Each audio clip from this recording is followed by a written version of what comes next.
In a previous episode, we looked at the judge Gideon. His son Abimelech was not selected by God to be a judge of Israel. Instead, Abimelech sought to make himself a king. To learn more, join me for today's episode of All Things Apostolic.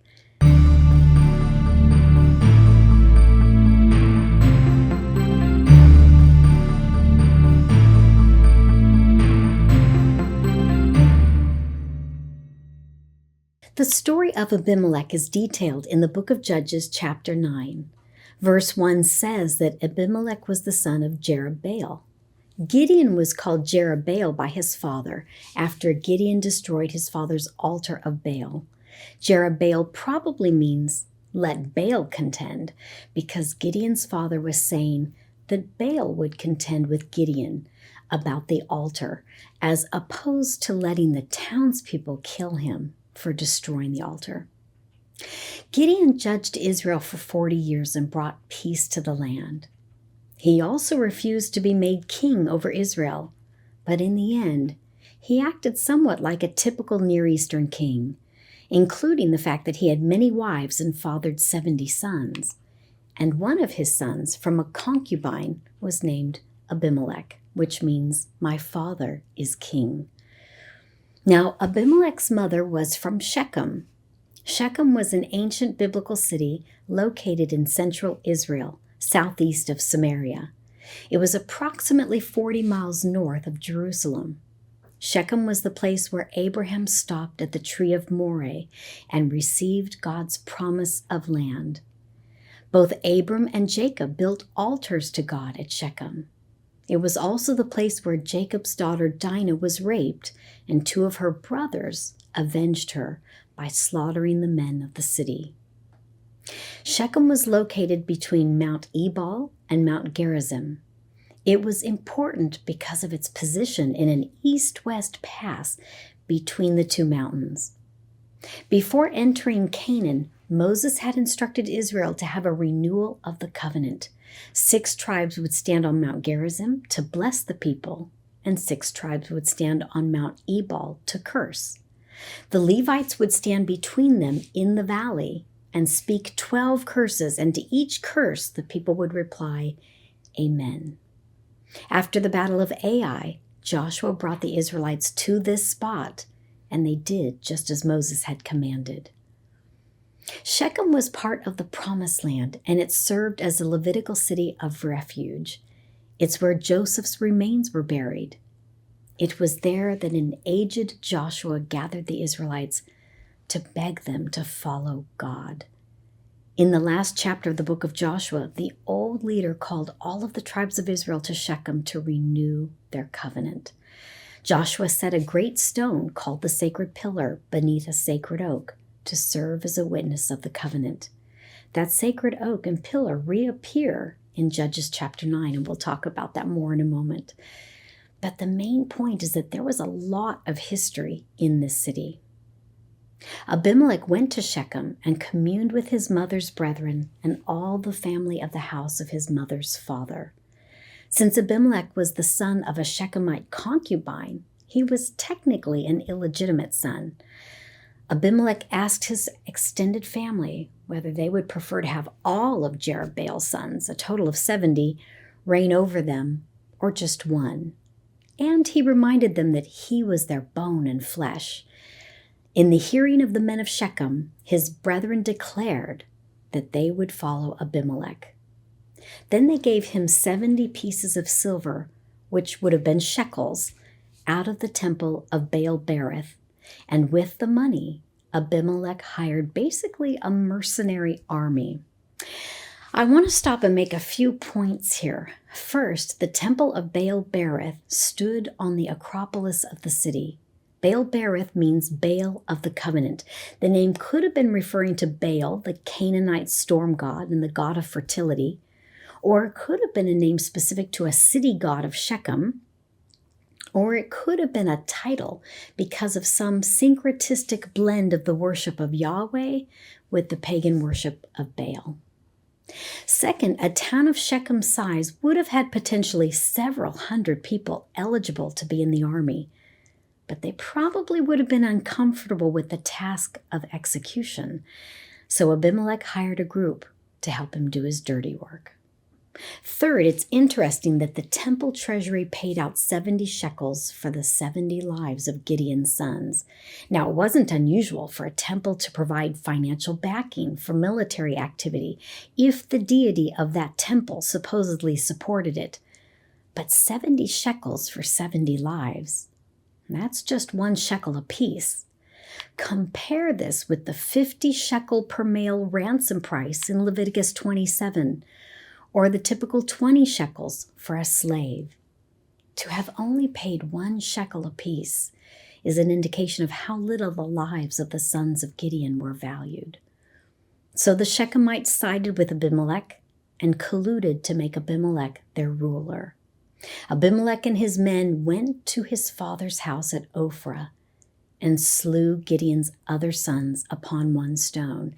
Now, this is very interesting because the fact that they were all murdered on 1 stone suggests that it may have been some type of ritual execution. Sacrifices usually took place on an altar, but a large stone was at times used for a makeshift altar. They may have been killed one at a time on some type of sacrificial altar. But it's not fully clear because although it was common in the ancient Near East to execute competitors for the throne, there are no known instances of ritual execution or human sacrifice of rivals. So exactly why Abimelech killed them in this manner isn't fully understood. Unbeknownst to Abimelech, the youngest son Jotham escaped. Then the men of Shechem gathered together and made Abimelech king by the plain of the pillar that was in Shechem. This was perhaps the same pillar where Joshua had gathered the tribes previously to renew the covenant. Jotham heard about it, and he went and stood on the top of Mount Gerizim. He yelled out to the men of Shechem to hearken to him so that God would hearken to them. And this appeal sounds similar to the language of the prophets. The natural acoustics of this area would have enabled someone positioned on Mount Gerizim to be heard in Shechem. Then Jotham told a fable. The trees went forth on a time to anoint a king over them, and they said unto the olive tree, Reign thou over us. But the olive tree said unto them, Should I leave my fatness, wherewith by me they honor God and man, and go to be promoted over the trees? And the tree said to the fig tree, Come thou and reign over us. But the fig tree said unto them, Should I forsake my sweetness and my good fruit, and go to be promoted over the other trees? Then said the trees unto the vine, Come thou and reign over us. And the vine said unto them, Should I leave my wine, which cheereth God and man, and go to be promoted over the trees? Then said all the trees unto the bramble, Come thou and reign over us.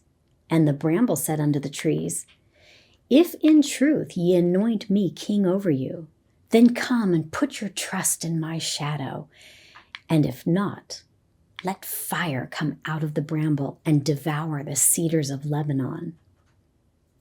Jotham talked about the olive tree, the fig tree, and the vine, all of which refused to be made king. These were 3 of the most productive members of the economy. They were important products that were consistently used domestically, and they were also valuable as exports. Therefore, they represented prosperity and also demonstrated that a king was competent.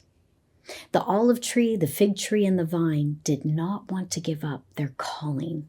They wanted to stay where they were planted and nobly bear fruit for God and man.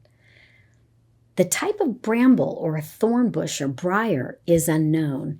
Jotham may have been referring to a species of buckthorn that creates a large fire when it burns, but many scholars think that he may have been referring to a prickly boxwood, which has very tiny leaves that would not have offered any shade unless someone was in the middle of a thicket of it. which would have been very unpleasant.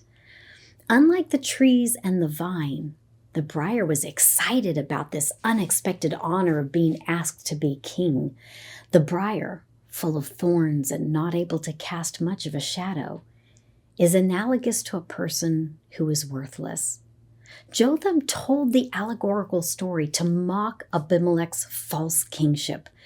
Like the olive tree, fig tree, and vine, Gideon was offered the role of king, and though he may have been qualified more than others, he wouldn't do it. On the other hand, Abimelech, like the briar, was worthless and sought after the role with a greedy eagerness and threats. The briar said, "Trust me in my shadow." And the deep irony of those words became realized later. After telling the fable, Jotham pronounced a curse on Abimelech and the Shechemites. "Now therefore, if ye have done truly and sincerely, in that ye have made Abimelech king, and if ye have dealt well with Jerubbaal and his house, and have done unto him according to the deserving of his hands, for my father fought for you, and adventured his life far, and delivered you out of the hand of Midian, and ye are risen up against my father's house this day, and have slain his sons 70 persons upon one stone, and have made Abimelech, the son of his maidservant, king over the men of Shechem, because he is your brother. If ye then have dealt truly and sincerely with Jerubbaal and with his house this day, then rejoice ye in Abimelech, and let him also rejoice in you. But if not, let fire come out from Abimelech and devour the men of Shechem and the house of Millo, and let fire come out from the men of Shechem and from the house of Millo, and devour Abimelech." This was a severe indictment in which the great deeds of Gideon were juxtaposed against the bloody deeds of Abimelech. Jotham cursed Shechem, but it's appropriate to think of a curse in this context as a judgment. And in this case, the curse came true. After Abimelech had ruled Israel for 3 years, the King James Version says that God sent an evil spirit between Abimelech and the men of Shechem, because the blood of Jerubbaal's sons was on Abimelech and the men of Shechem. Now, I want to pause here for a minute and talk about this verse. The Hebrew word ra is usually translated as evil or wicked or bad, and it often refers to moral or ethical wickedness, but it does have a range of meaning, sometimes referring to things like experiencing misfortune or trouble or distress. So not as evil or bad in a moral sense, but more in a sense of being unfavorable. We recognize that God sends spirits as agents to execute divinely decreed blessings and punishments. In this case, it was a punishment. So it wasn't the spirit itself that was evil or bad, but what the spirit was going to do was considered unpleasant or unfavorable for the recipients. This was God's judgment. And as a result, Abimelech and the men of Shechem would turn against each other. The men of Shechem dealt treacherously with Abimelech by lying in wait for him in the top of the mountains and robbing everyone who came by. Since Shechem was along a trade route, merchant traffic was important for the economy to thrive. By setting robbers in the hills, merchants would stop using Shechem as a travel station, and this would hurt the economy and also deprive Abimelech of the income from tariffs. Then Gaal and his brothers came to Shechem, and the men of the city put their confidence in him. Gaal and Abimelech fought, and Gaal fled. And then Abimelech rose up against the city. He slew the people, and he took the city. When he saw that the people had fled to the tower of Shechem, which was probably the inner part of the temple, then Abimelech and his people set fire to it, killing about 1,000 men and women. Then he tore down the city and sowed it with salt. There are a couple of ideas of why he may have scattered salt. One idea is that salt makes the land infertile. By spreading salt on a conquered city, he could prevent the city from easily rising up again. However, not all salts make a field infertile. And the scripture gives the impression that the salt was scattered not on the fields, but the city. So it's possible that the salt may have been scattered on the city for a symbolic reason. It could have been a ritual for purification or consecration of the city to a deity.